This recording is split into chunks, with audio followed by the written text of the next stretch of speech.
알자로스를 비판하는 영상을 찍기로 했는데 한번 들어가 볼게요. 일단은 유발 하라리가 미래의 역사라는 이 어마어마한 제목을 붙일 만한 책을 쓴 거는 아니다라는 게 제 생각이고요. 역사학자로서의 그 한계가 굉장히 많이 보여요.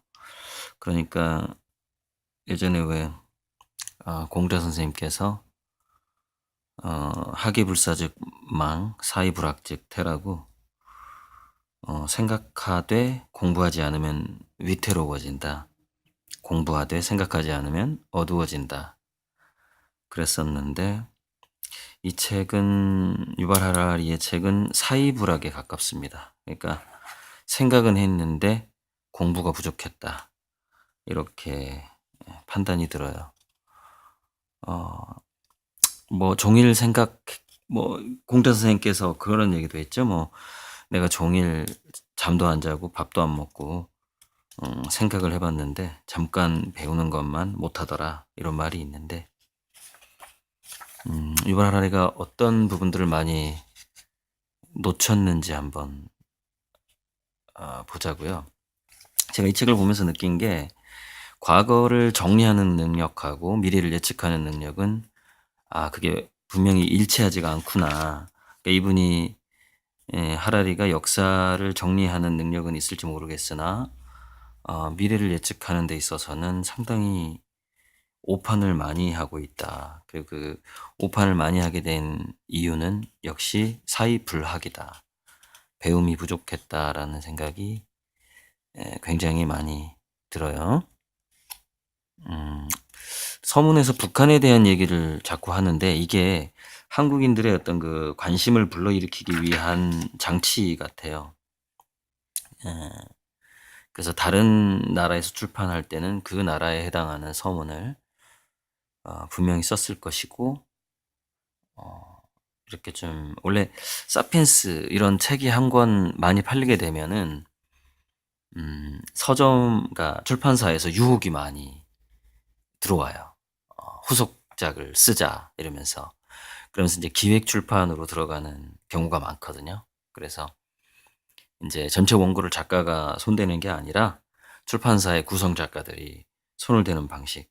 그렇게 되면은 책이 앞뒤가 내용이 안 맞는다든지 그런 경향이 생기게 돼요. 최근에 이제 나의 문화유산 답사기 서울편도 약간 그런 모순점이 발견이 되고 있어요. 기획 출판 냄새가 난다는 것이죠. 지금 이 유발 하라리가 미래의 역사를 얘기하려면 일단은 생명과학, 뇌과학, 양자물리학, 양자컴퓨터에 관련된 부분들, 그 다음에 블록체인 2.0, 3.0 계속해서 발달하는 블록체인 기술, 이런 부분들이 충분히 이제 점검이 된 다음에 미래의 역사를 얘기를 해야 되거든요. 그리고 인간의 심리라든가, 그리고 뭐 신화라든가 신화까지도 어떤 신화에서 어떤 힌트를 얻어야지 되는 측면이 있단 말이에요. 미래의 역사는. 이런 부분들이 이제 점검이 안 되고 이 책이 쓰여지게 되었죠. 그래서 뭐 그리고 이제 그 자살하는 사람, 자살과 비만 얘기가 자꾸 나오거든요. 이 책에.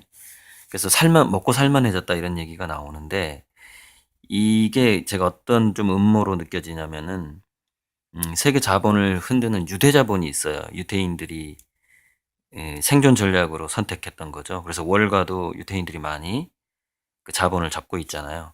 지금 예를 들어서 인도라든가 농업 국가에서도 씨앗을, 종자를 가지고 돈을 버는 몬산토라든가 이런 기업들 때문에, 카길, 몬산토 이런 기업들 때문에 수많은 농부들이 자살을 하고 있거든요. 우리나라에서도 정서적인 문제로 많이 자살을 하죠. 근데 지금 자살과 비만이 늘어난 게 자본과 기업들의 어떤 부익부 빈익빈, 그리고 다른 사람들이 먹는 거니까 뭐 대충 만들고 식품을 이렇게 자극적인 맛으로만 만들어서 잘 팔리게 하고, 이런 측면이 분명히 있단 말이죠. 그리고 부익부 빈익빈이 되니까는 이 사람들이 좌절감이 들게 되고, 그리고 계속해서 욕망을 부추겨 왔죠, 자본이. 그 와중에서 유태인들은 돈을 많이 벌었죠. 그러니까 그 에밀 디르케임이라는 사람이 모든 자살은 사회적 타살이라고 그랬잖아요. 그러니까 이 책에서는 자본이 저지른 사회적 타살에 대한 것을 감추고자 하는 그런 음모가 계속 느껴진단 말이에요. 그래서 이게 유발 하라리가 스타가 된 것도 빌 게이츠라든가 미국에 있는 유태인들이 띄워줬죠, 이 사람을. 스타로 띄워줬죠. 여러분 그 유튜브에 올라가 있는 유발 하라리 강의를 한번 들어보세요. 굉장히 드라이하고 정해진 수순으로 우리가 뭐 전염병과 기아를 극복하고 굉장히 선진화된 지구가 됐다.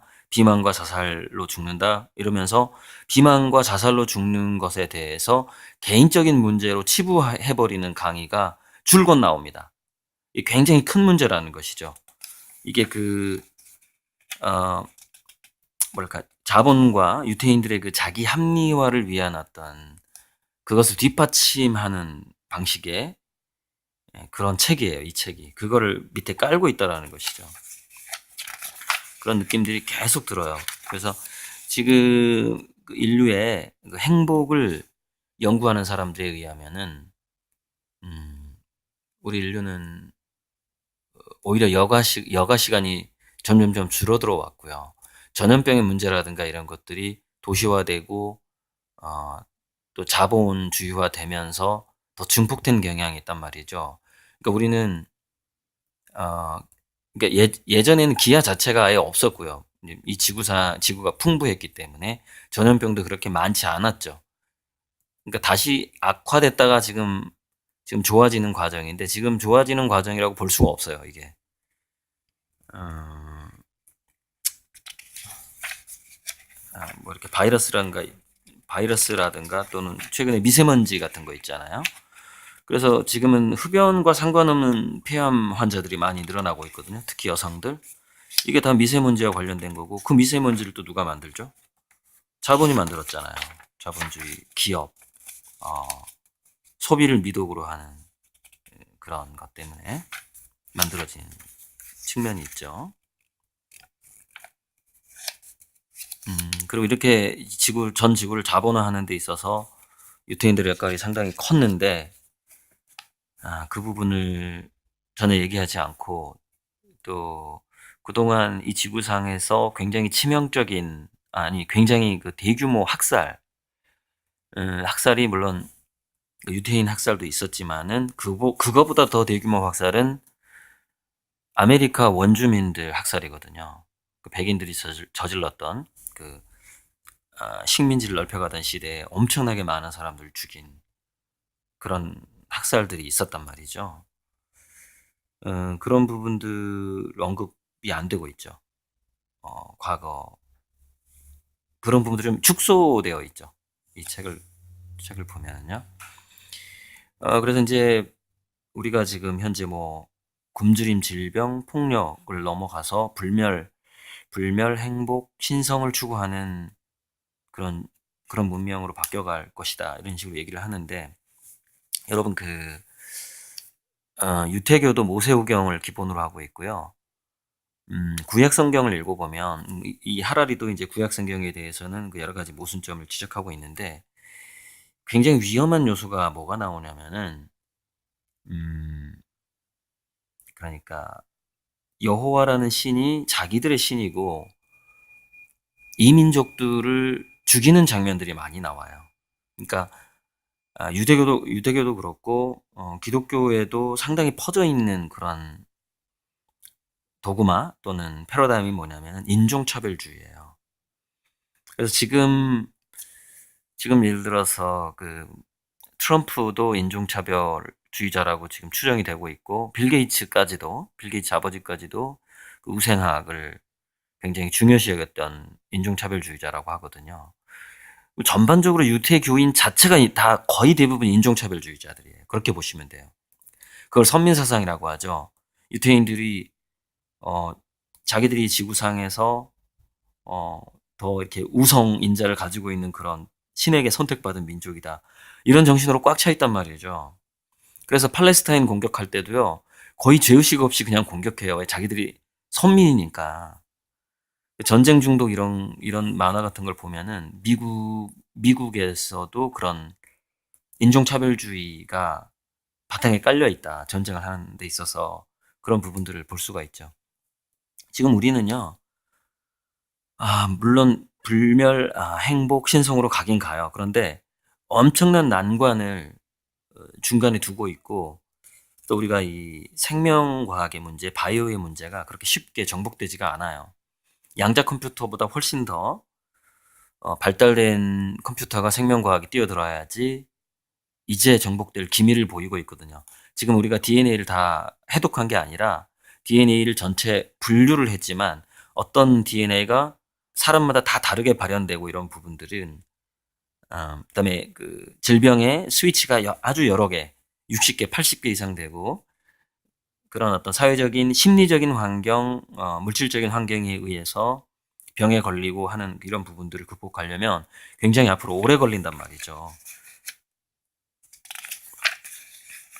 그런 어떤 생명과학에 있어서의 무지 같은 게 이 책에서 좀 드러나죠. 그리고 이제 그 레이 커즈와일 같은 사람, 드 그레이 같은 사람의 특이점. 그러니까 이게 그렇게 쉽게 빨리 다가오는 문제가 아닙니다. 이런 부분이. 우리가 세포에 대해서 좀 더 공부를 해보면 그게 쉽지가 않다. 그런 측면들 나옵니다. 죽음과의 전쟁에 앞장설 것이다. 이거는 맞긴 맞죠.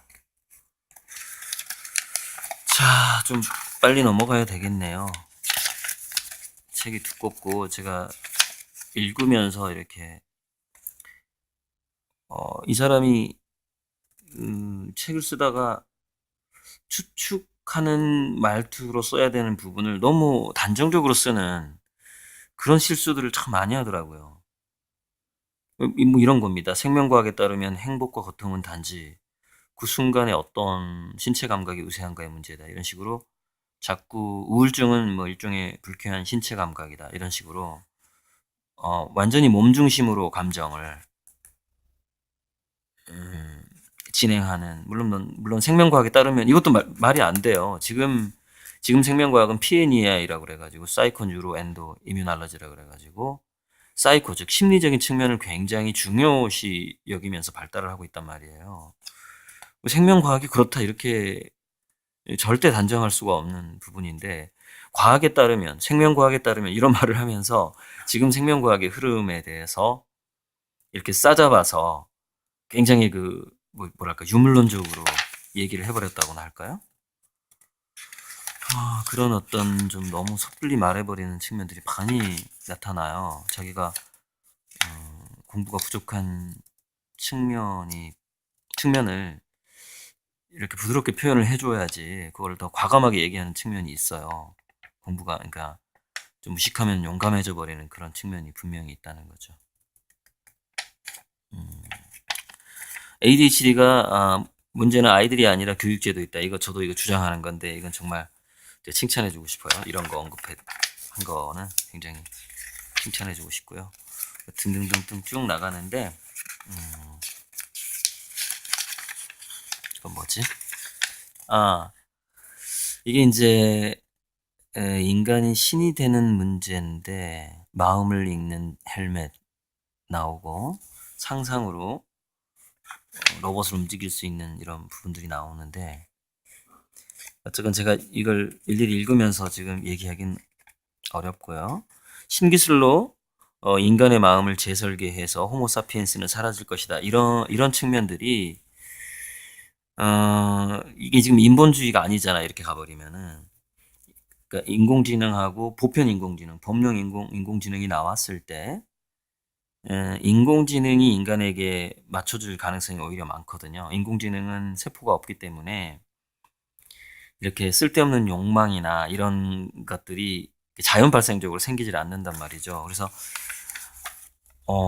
끝까지 인간은 인간으로 남아있을 가능성이 많습니다. 인간이 호모데우스, 즉 신이 되는 게 아니에요. 그러니까 좀 지금보다는 훨씬 달라져 있는 인간이겠지만, 인간이 인간인 것은 두뇌에서 세포와 세포가 연결된 그런 시냅스로 연결된 그런 세포 사이에서 생화학적인 반응들이 우리 인간을 만들잖아요.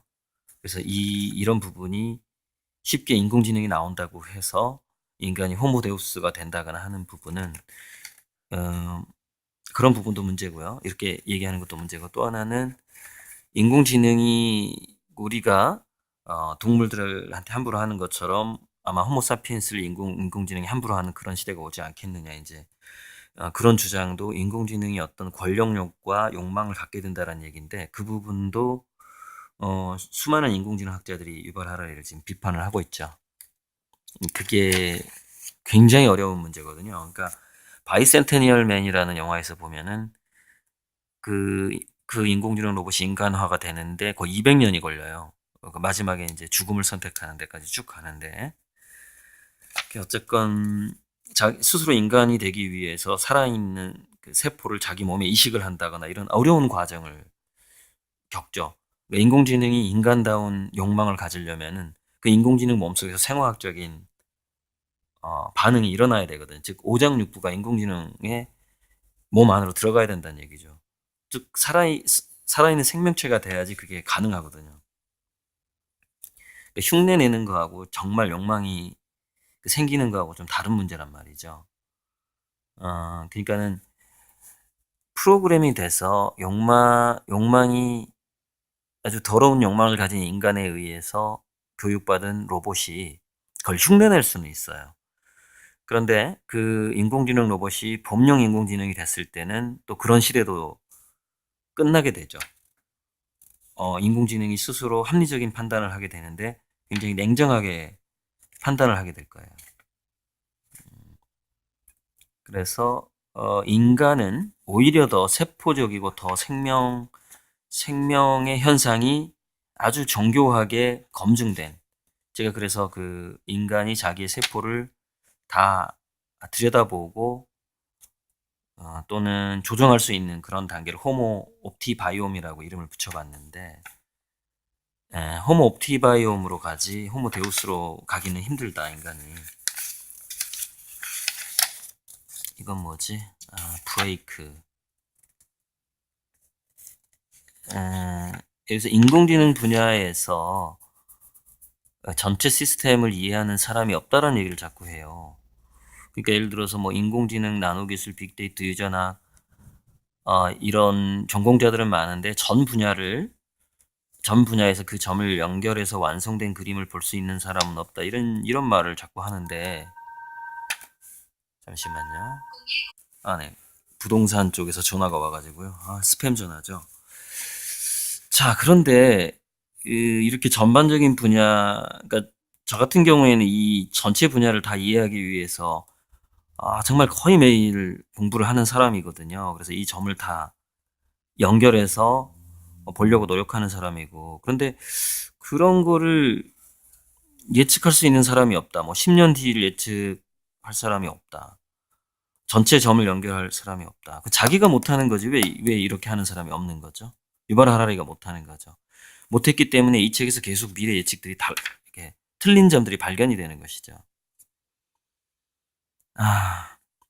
그리고 경제가 살아남기 위해서 무한 성장이 필요한 게 아니에요. 성장 없이도 이 지구는 굉장히 행복한 경제가 될 수 있거든요. 이런 측면들도 좀 뭐랄까? 너무 위험한 얘기를 단정적으로 얘기하는 이런 부분들이 자꾸 발견이 돼요. 아니, 언제부터 우리 이 지구가 경제가 성장했었다고 다 환경 파괴하면서 이게 다 거짓말 같은 건데, 자기 한계를 타인의 한계로 이렇게 착각하는 측면들이 보인다. 그래서 의학의 미래.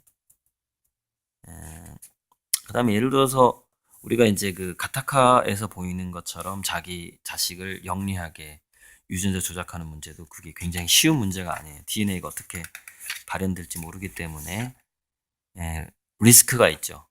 리스크가 있기 때문에 뭔가 건드리면은 오히려 더 어떤 특정 질병을 가진 애가 나온다거나 이런 현상이 나타나기 때문에 쉽게 그렇게 그러니까 아주 잘 알려진 질병 그 유전자를 크리스퍼로 교체한 다음에 그 다음에 성장하게 한다거나 수정을 시킨다거나 그 정도는 가능하겠죠. 그러나 슈퍼 베이비를 만들 수 있다. 이건 굉장히 위험하고 굉장히 어려워요. 지금 이 지구상에 WHO가 13,000여 개의 우리 인간을 괴롭히는 질병을 13,000개 이상을 이름이 있다는 겁니다. 근데 그 이름 중에서 약 500개 정도만 치료가 된다고 하거든요. 무슨 얘기냐면은 100%에서 인간은 질병을 4%만 컨트롤할 수가 있어요. 96%가 컨트롤이 안 되고 우리가 유전자를 함부로 조작했을 때 이 96%의 질병들, 그러니까 인간이 지금 현재 치료할 수 없는 질병들이 발현될 가능성도 생긴다는 것이죠. 그래서 쉽게 이제 그쪽으로 가기 힘들죠. 좋아요. 크리스퍼 얘기도 좀 했으면 좋았을 텐데. 자, 불멸과 신성. 이 두 가지는 상당히 어려운 문제가 있습니다. 왜냐면 세포 자체가, DNA 본능 자체가 사멸의 본능을 가지고 있어요. 에이포토시스라고. 그러니까 불멸이 우리의 이상이 아닐 가능성이 많습니다. 행복은 추구하겠지만요. 신성을 추구하는 측면도 아까 얘기했다시피 호모데우스가 인간은 호모데우스가 되기보다는 오히려 굉장한 호모 옵티바이옴, 그러니까 생명을 가진 그런 호모 루덴스로 남을 가능성이 많죠. 자, 넘어가 봅시다. 제가 이제 뭔가가 문제가 있어서 이렇게 접어놓은 거거든요. 예전에 책 볼 때. 예습을 안 해서. 자, 동물로서의 우리의 과거, 동물과의 관계를 무시하고 신이 된 우리의 미래를 살펴볼 수 없다. 여기서 이제 인간과 동물의 관계하고 초인적 지능을 가진 인간과 보통 사람들의 이 관계가 이제 그걸 이렇게 비유하고 있는데 이게 비유되기가 좀 어려워요. 이게 이제 미래 사회는 그러니까 AGI의 시대가 오게 되면은 이게 인권뿐만 아니라 전반적인 생명체들의 서로 생태계가 서로 상호작용하는 이런 부분들이 다 발견이 되면서 인권뿐만 아니라 동물권이나 식물권, 로봇권, 미생물권, 물질권 이런 전체 지구를 하나의 가이아로 보는 방식으로 이 AGI가 우리 인간들한테 권고를 하고 조종을 하고 그렇게 하게 될 가능성이 많고 인간이 동물을 이렇게 함부로 해오지 않았어요, 지금까지. 최근에 이렇게 근래 들어서 이렇게 사육을 아주 잔인하게 하는 것이지 동물들하고 잘 지내왔죠. 어쩔 수 없이 우리가 먹기 위해서 최소한의 사냥을 하고 그런 식으로 살아왔고 이제 최근에 우리가 동물들을 많이 학대하고 있는데 잠시 지나가는 현상일 뿐이고요. 그런 지나가는 현상을 미래의 초인적 지능이 보통 사람들을 그렇게 할 것이라 이런 식으로 이렇게 비유해버리면 안 돼요. 우리는 인권을 동물, 식물, 로봇, 물질, 미생물까지 우리의 인권을 미루어 짐작해서 확대해가는 방식으로 이 지구의 문명을 만들어갈 것이고 그 부분의 조정을 AGI가 하게 될 가능성이 많아요. 그래서 이런 비유는 굉장히 좀 제가 봤을 때는 상당히 유치한 비유다. 유치한 대입이다. 이렇게 보여집니다. 뭐 화산 폭발이나 소행성 충돌 문제를요. 그럴 위험이 현실적으로 지극히 낮다 그러는데 이럴 위험이 상당히 있어요. 지금 가까이 스쳐 지나가고 있는 소행성들이 많이 발견되고 있습니다. 자, 넘어가죠. 성경 애니미즘을 거부한다는 사실.